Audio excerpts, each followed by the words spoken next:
everybody. Patrick with the Patrick O'Connor team at Coldwell Banker Realty. I am here with Lawleh, one of our top producing buyer and seller agents. And today we are going to talk about strategies for buying a home in a seller's market.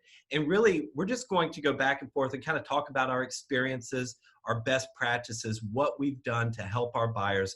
And we're going to cover 4 strategies. So first, understanding the market. Second, speed to a new listing. Third, the buyer's prep prior to home shopping. And 4, the terms of the contract. So Lawleh, thank you so much for doing this with me and for sharing.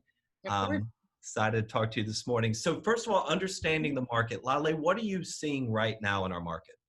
Well, I think it's a lot of people do know this, but it is a major seller's market right now. Our inventory is so low, but the interest rates on mortgages are still so low also. So we're having way more buyers than sellers right now, and it's very competitive for buyers. It's, you know, I know that you do, we as a team, we have a lot of buyers that are just kind of waiting on houses to come up. And I know we work really hard to get those for them, but it's tough right now for buyers. It really is. And a big thing, I think it's important for the agent you're working with to really understand the market, but also for us to educate our buyers, which I know you have a lot of conversation with your buyers of here's what we can expect. That, you know, homes are selling quickly. They're selling for full price or more at most price points if they're priced appropriately. Of course, you know, in this market, if you look at a house that's been on the market 30, 60, 90 days, it's price, location, or condition.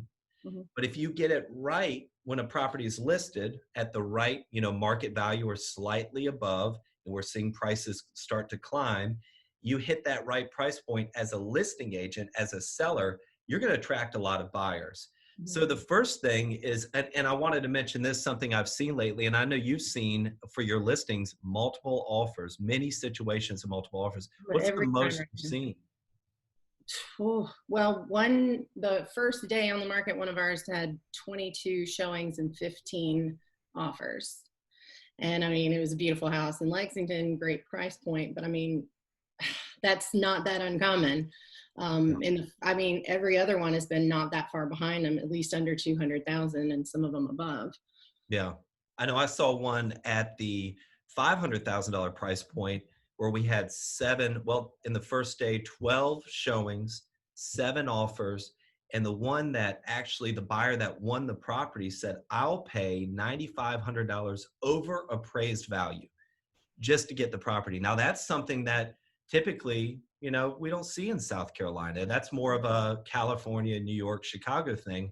But what we're seeing is this influx. I know I've had more calls and more showings at my listings from buyers outside of the area coming to South Carolina because of our location, our affordability, the inventory, you know, the price, of course, where it's such a great area between Charlotte and Atlanta and the coast, and they're coming this way. So people from different markets who understand what they had to do where they are now coming to Columbia and saying, well, I'm not coming here to get necessarily a great deal.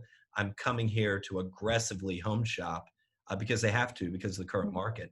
And so, I mean, you're thinking people from other areas, like I've got a buyer from Boston with one of my listings. And I mean, the demographic is just so different. The, you know, cost of living and everything, they're used to these high expensive prices. So when they come to play.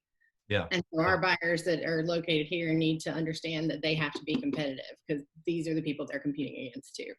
Yeah. So for the agent, you know, for us, when we're working with a buyer, our strategy is so important. So, you know, next I want to talk a little bit about speed to the properties and kind of what we do to make sure that we get in front of properties as they come on the market or before they come on the market. So what are some of your strategies? Well, let's say as they come on the market, of course, we do have alerts set in MLS for each of our clients. And so they pop up and I get them sent directly to me instead of to the client because I want to filter it first. Because I can put Lexington 160,000, but I could get some I know they don't like, some they do like, and I'll send it to them right away. A lot of times buyers will see them like when I see it and it pops up, they're seeing it too, and they call me and we talk. But we have to be available to show the house. And if I personally cannot be available, and we have a team of great agents, and we've got, we help each other out sometimes. And if I can't be there in an hour to see it, I can see if another team member can be there in an hour to see it.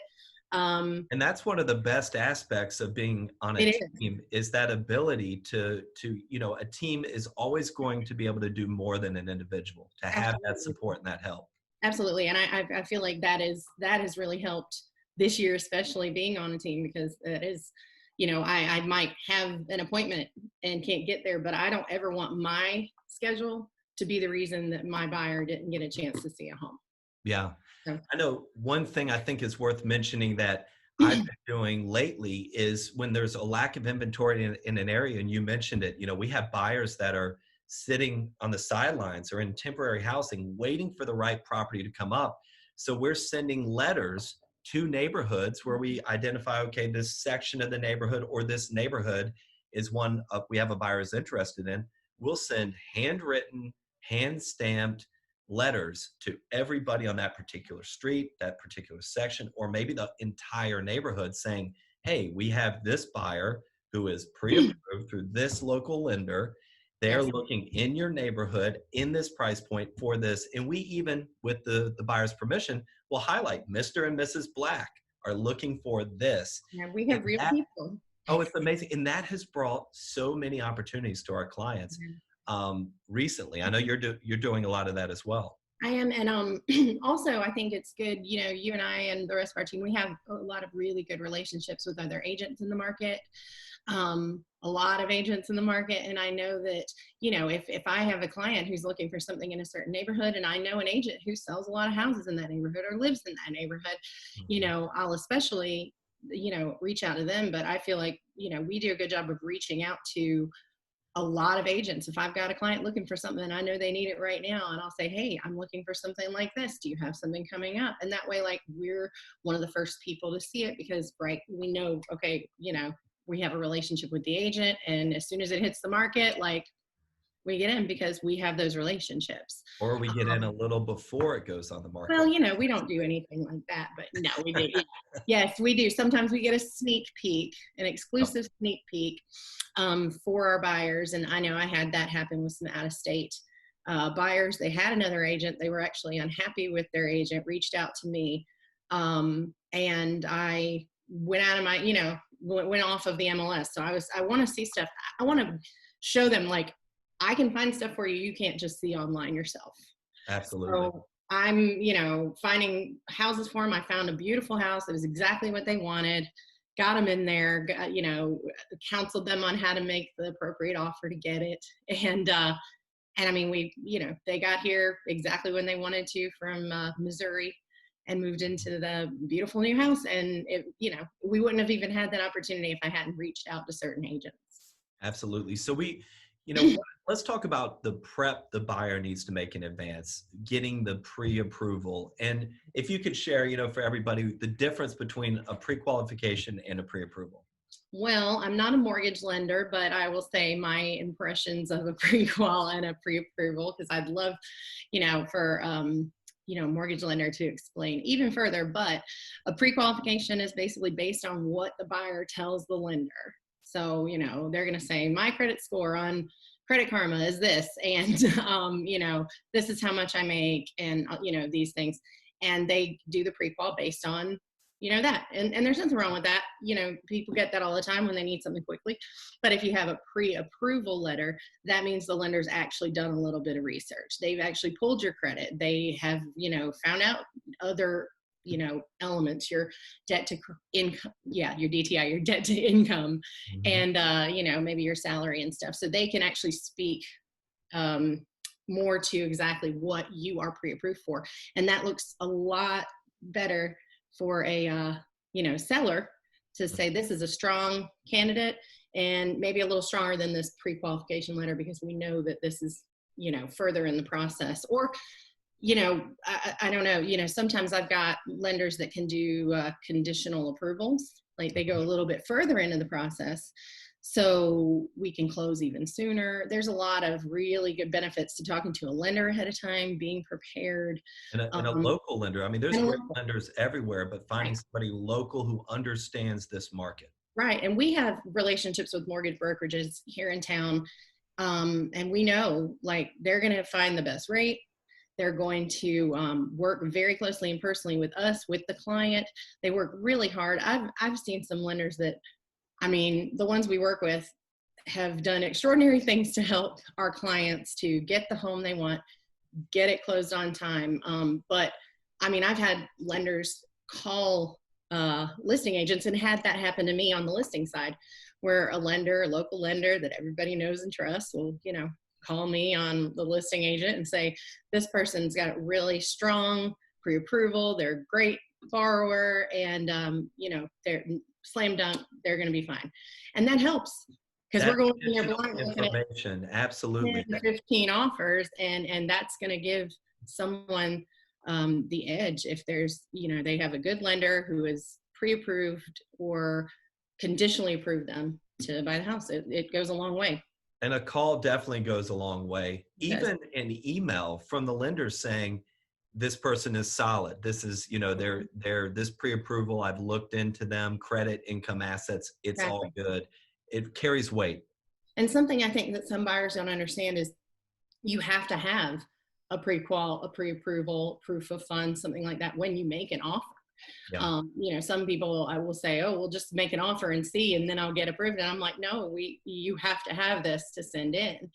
Yeah. And it also helps because I think some people can guess how much they, you know, they're looking for, but until they talk to a lender and they understand what they are pre-approved for, but not just pre-approved for, but what monthly payment are they comfortable with, then we know the price range to really be looking. And you know, some people think, oh well, I can be pre-approved for, you know, $300,000, but maybe they don't want that mortgage payment, but they don't know yet because they Or haven't talked to the maybe, like, I've got a client who showing him properties, him and his wife properties tomorrow, lender. and they went and talked to a local lender and they went, wow, the interest rate is so low. We can afford, let's raise our budget and maybe get into one of these neighborhoods we really want to be Yeah, in. So there's I've so seen many that too. benefits. I just think it's a much better way to really know what you're looking for in the beginning. And you know, all the time, you know, that's the first thing I do. I have somebody call me, want to look for a house, and I say, well, here, have you talked to a lender? Here's a great lender. Talk to them. Let's see,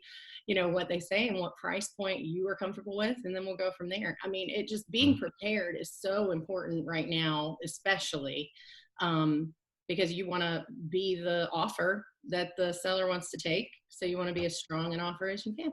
There's nothing more disappointing than you falling in love with house after house and losing out every time. So, you know, we've talked about understanding the market, not just the agent, but also the buyer, the speed to the properties, you know, how to get in there first, get in there quickly prior to shopping, what you need to do. Last, let's talk about the terms of the contract. You know, when I look at as a listing agent, when I get multiple offers, you know, my eyes go straight to a few things that I'm going to share with the seller right away. The price, the earnest money amount, the type of loan, and then loan letter, qualification or approval, any supporting documents. You know, did they ask for closing costs? What other terms are they asking for? Do they need to sell or close on a home in order to buy? The expiration, things like that. You know, did they ask for a home warranty? Did they ask for any personal items? So all of these things on a contract that's several pages with thousands of words, that's my main focus. So maybe give some tactics, Lawleh, of here's what you're doing in the contract to make that contract appealing. First of all, price.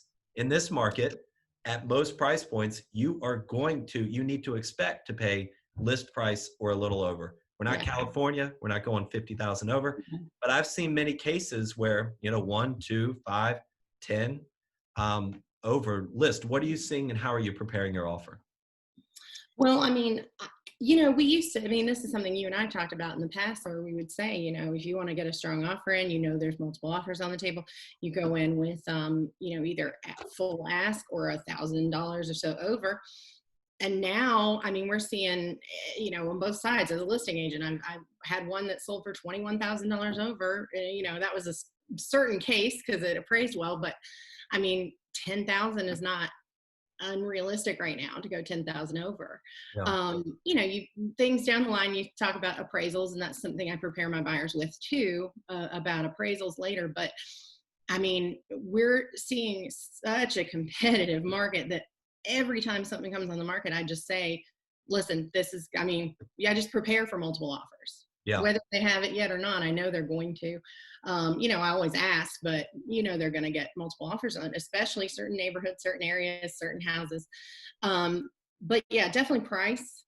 Be prepared, full price or over. This is not a negotiating market. Yeah. It's I definitely the sellers are in the driver's seat right now. absolutely. I try to tell people, and you know, a lot of buyers and you know, their parents will be like, "Don't ever give full ask," and I'm like, "No, this is what we're doing right now. This is the market today."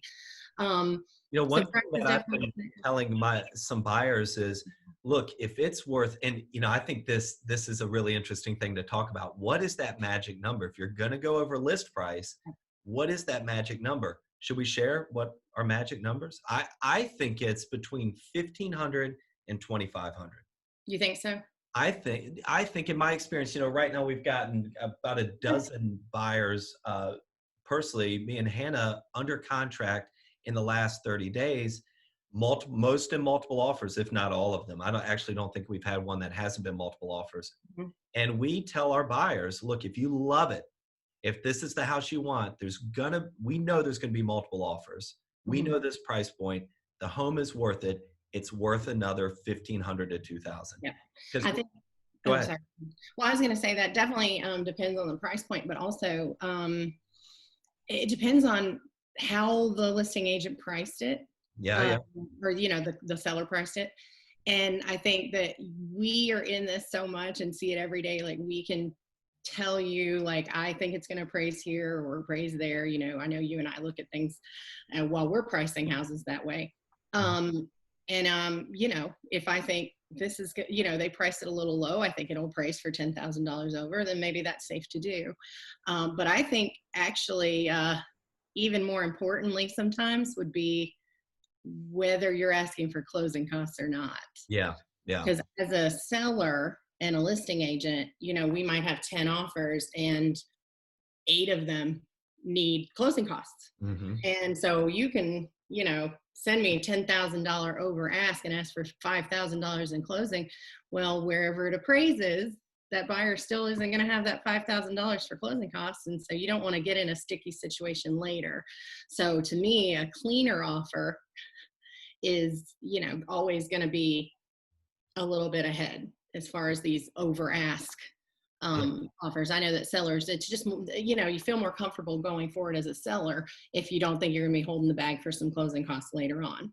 And you're right about where the property was priced, because I've seen listings where, you know, it's obvious that the sellers and their realtor understands where they are in this market, and they're pricing things so high to where maybe you look at it and go, gosh, that is high.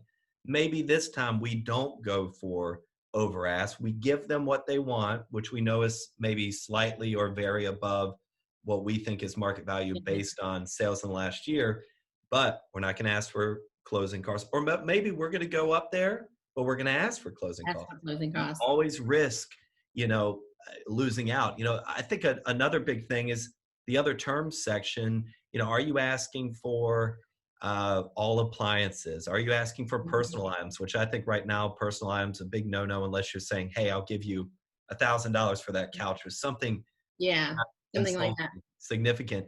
Are you asking for a home warranty? You know, is asking for a $500 or $600 home warranty worth the chance of losing the house? You know, No, and it's something you can add later if you really want it. absolutely, yeah. And one tactic that I know both of us are doing is calling that listing agent, say, Yeah. hey, my clients love your property. We're going to write an offer. What's important to your seller? Maybe they have a wine fridge in their butler's pantry that was a wedding gift. And if you don't know, but you put it on that other term section as Mhm. conveying at no cost, maybe you insult them. Is Right. a $400 wine fridge worth losing a house? And we also, you know, ask the listing agent. I mean, if my buyers really they need a fridge and they need a washer and dryer, I'll just ask the listing agent, hey, were your sellers planning on taking these or not? Yeah. because sometimes they're not. And so you don't know that if you don't ask that question. So I wouldn't put it in there unless I knew they were going to leave it anyway. Because if, as a buyer, you don't ask for it, those sellers could sell it on Facebook to someone else and you wouldn't even know. So I think communication with the listing agent is super important. I know as a listing agent, I like when, buyers agents ask questions or try to, at least find out more information about the property, and or at least tell me they're sending me an offer. I hate when I get an offer in an email and I don't see it because they didn't tell me they sent Yeah, the call it. goes a I'm long getting 12 way. offers, but no, I think communication with the listing agent is really, really important. Let's Um, dig a little bit deeper okay. to like even more like next level strategy. I think one is considering, if you look at a house, they're going to have a pile of offers. Mhm. If you feel like you're comfortable with the condition the home is, going in as is or as is with due diligence. I would always say as is with due diligence Mhm. because I know, nobody wants to buy a house and find out they got a lemon. So Yeah. as is great. And what people might not understand is as is means you are buying the home and you're not asking the seller to make any repairs. As is with due diligence is you're buying the home, you won't ask the seller for any repairs, but you still have the due diligence period to have inspections done so that you are still, you feel safe and Protected. warm and fuzzy that you're getting a good house. And if they find something, detrimental, huge, disastrous that should be repaired, then you can also walk away and get your earnest money back. So it protects the buyer too. So it's good for the seller because they can, don't have to worry about, oh my gosh, they're going to ask me for all these repairs. And, I've moved out of state already, like all these things. But, the due diligence still protects the buyer. So a buyer doesn't have to feel nervous going in with that kind of offer if they feel like, hey, it's in good condition. I think, we'll be okay, but I'm still going to get my inspections and still know what's going on with the house. Always have that And that safety net. I've won multiple offer situations that way, and I've lost it by not putting that in because they, my buyer didn't want to do an as is, and then the seller chose another offer that apparently was very close to ours. The only difference was they put as is. So I think, kind of wrapping this up, one thing that I see in this current market in our, 2020, kind of, it's tough. It is tough for buyers, Mhm. and it can lead to buyers being really upset or, sad about not getting properties. Right. One thing that I really want to put out there, seeing this, selling a lot, and what have we sold, Lawleh, this year? The team's up to like over 180 sales. Is maybe it doesn't work out now, but it 99.9% of the time always works out. What I love to see is maybe a buyer misses out on a property they thought was perfect. And then a few days later, we find one and they go, oh, forget that. This was great. Yeah, So I staying absolutely agree. positive, staying focused, just pushing forward and with the right attitude, the right mindset. And 99.9% of the time, everything works out. Yeah, I feel like and I've said this to buyers, we're going to put in the strongest offer we can put in. And if we don't get it, we know we did everything we could, but Did maybe your this best. isn't the house for you. Just not meant to be. Yeah, so we know we're doing everything we can, and wherever we go, that's the house. That's the house you should have. Well, I want to thank you, Lawleh, for jumping on with me here, for sharing today. And if you're out there and you're looking to buy, you're frustrated, you need help, maybe you're not working with an agent, I hope that we shared some information that will make you feel great about jumping in, letting our team help you. And as always, if you have any questions, you can always reach out to Lawleh or myself. Thank you, Lawleh. Have a great day. You too. All right. Bye-bye.